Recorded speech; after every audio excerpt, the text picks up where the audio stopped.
স্বাগত জানাই। আমি কাজল দত্ত রায়। আমি আজকে একটা সোনার বাংলার উপরে একটা প্রবন্ধ পড়তে চলেছি। চড়ুই পাখি শালিক পাখি আর আসে না বাড়ির বারান্দায়।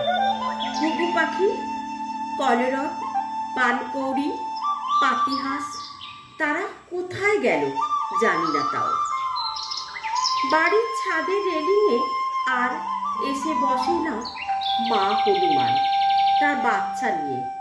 কাঠবিড়ালি বেজিরা কোথায় লুপ্ত হয়ে গেছে কিছুই জানি না।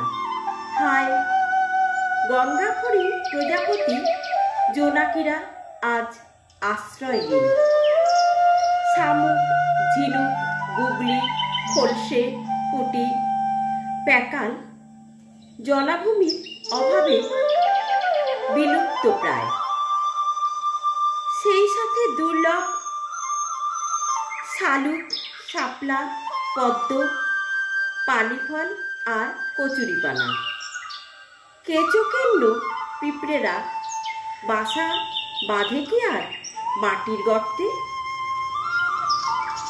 নগর সভ্যতা গ্রাস করেছে সব কিছু। কোথায় সোনার বাংলা, রূপসী বাংলা, তালপুকুরের ঘাট? কোথায় গেল পাবো তাকে? কোথায় গেলে পাবো তাকে? আস্তে আস্তে সবকিছু হারিয়ে থেকে গেছে পুঁথিতে।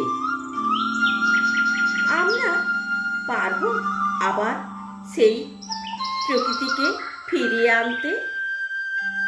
আশা, ভালোবাসা ও ইচ্ছা নিয়ে ফিরে পাবো সেই দিন যা মানুষই পারে।